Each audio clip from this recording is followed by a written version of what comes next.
Hey everyone, it's Pixelade here and welcome back to the channel. I hope you guys had an amazing weekend. I've kind of been on a little bit of a vacation recently, but I am back now getting into the swing of things, even though there really isn't much going on at the moment. I mean, we had the kits released last week.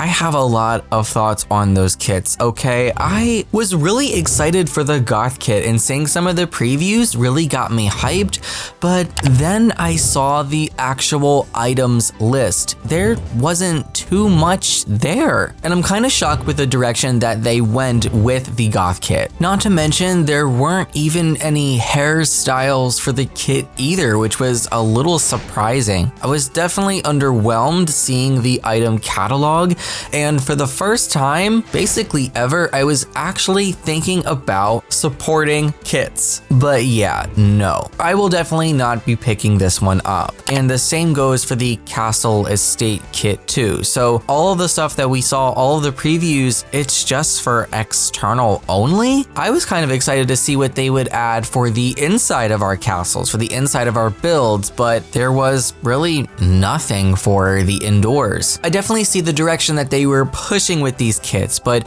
I don't think it was the direction that players that voted were imagining in their heads. Share your thoughts down below on what you guys think of the kits now that they are out. Have you picked them up, and are they your cup of tea? I'm personally gonna have to pass. It doesn't seem like we have too much more to look forward to in the first quarter of the year because the roadmap was kind of empty to begin with. There are no game packs and no expansion packs that we can expect in the first quarter of the year, but I will say this, the good news about that is that I hope they spend a lot of time working on bugs and fixing the game. If we get a lot of really meaty patches, a lot of amazing bug fixes that improve the stability of the game overall for all players, PC, Mac, and console, I will definitely be a happy simmer. So let's hope that they're using this time to focus on that. But as far as expectations go, I don't want to expect that from them. I feel like it's just going to be a quiet few first months of the year with, of course, our Sims Delivery Express drop that we're expecting from the roadmap, our stuff pack eventually, and then the kits, because we do have many more of those on the way. So now on to the news that I want to talk about in this video.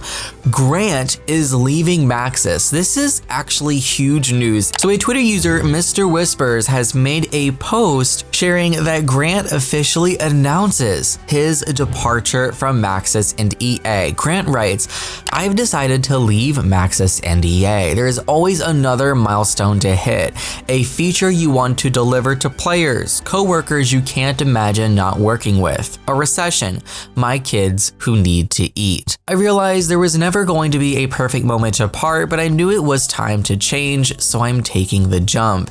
There are so many cool things happening in games right now, AI, new social experiences, UGS, amazing narrative, and frankly, I think there is so much we can still do with simulation. My hope is to find a new place that challenges me, allows me to dabble in some of these exciting areas and continue to delight in making games. After all, I still really love games." Before we go any further, I'm starting to think, is this his way of saying that EA and Maxis isn't challenging his needs and desires for game development? And is this part of the reason why he's leaving? And if so, that definitely has me concerned because I know that he's kind of at the top of the totem pole when it comes to Project Renee or The Sims 5's development. So with him leaving, is that going to completely change the direction that they push Project Renee in, or will that not make any difference? Definitely a concern of mine. On his post, he continues, "The job search is on. If you know a team that needs a producer/game director type product nerd, I'd love to hear from you. It's a tough market and we can all use the help." So does he not have another job or another position lined up, and is he just leaving EA and Maxis and is searching right now, actively searching for a new position as a producer or game director? Because I feel like if that's the case, that also kind of does worry me too. That could signify that maybe he was unhappy and has left this position before having another position lined up. I'm not saying that is fact, but I feel like that could be a possibility based on the wording here. here. He finishes with, "Thank you to Maxis for the career, letting me do so many different things, promoting me into incredible leadership roles, and for letting me work with so many people. I'll miss terribly." Now, the Twitter user originally posting this paragraph from Grant announcing his departure also adds another tweet to this thread, kind of amplifying the point that with over 138 requisitions posted for the franchise, many are reposts. I'm extremely concerned with the future of Maxis. There is a very odd mix of everything where Renee is so far behind in its infancy of development and retainment of Sims 4 positions. Priorities are shifting. Yeah, I am definitely starting to get worried at this point, because haven't you guys noticed that the developmental updates for Project Renee are definitely happening less frequent now than they were before? Like, yeah, we weren't getting many updates to begin with, but they don't really post or talk about it much literally anymore unless we have a behind the Sims stream. That's really kind of the only place that we hear about updates for Project Renee at this point, and we only get like what, 1 to 2 of those per year. And when we do get a Project Renee or a The Sims 5 segment in those streams or pre-recorded videos, whatever you want to call them, we don't really learn too much. It's only just a quick minute or two that we learn about what's going on. They're not really sharing too much. So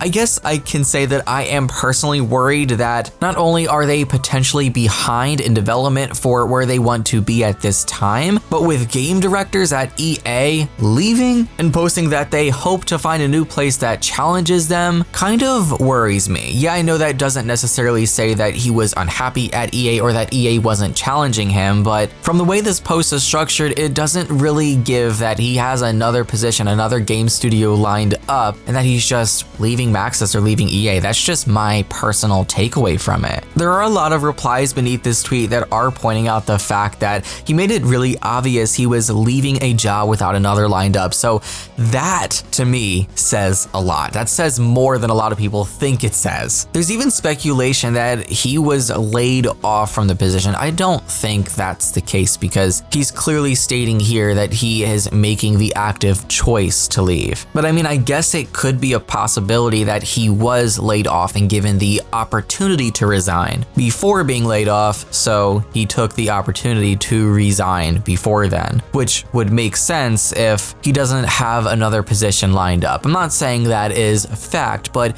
definitely a possibility, I guess, though I don't think it's very likely. Sometimes I do wonder about the work environment over at Maxis, as we do see a decent turnover rate for gurus. Not all of them public facing, but within the last, I would say, year or so, year and a half, a lot of gurus have left. I want to know what you guys think down below, if this could have potential implications for Project Renee and future The Sims content. Honestly, I really hope they have another game director lined up, or they plan on hiring one soon, because going through development for a new title that has been announced that is still in development without a director is possibly really stressful on the rest of the team developing this project. Honestly, I hope we have another Behind the Sims soon, or some sort of blog post that kind of goes into detail about what's going on with Project Renee, where we're at, and the direction that they plan to push it in. We really don't hear much about it, so we kind of just have to run with those small little bits of details that they do give out periodically. I'm still nervous about things that they've talked about before, like the multiplayer aspect. I don't think it's going to be too bad since it does seem to be optional, but the possibility of having subscription-based gameplay definitely does worry me. And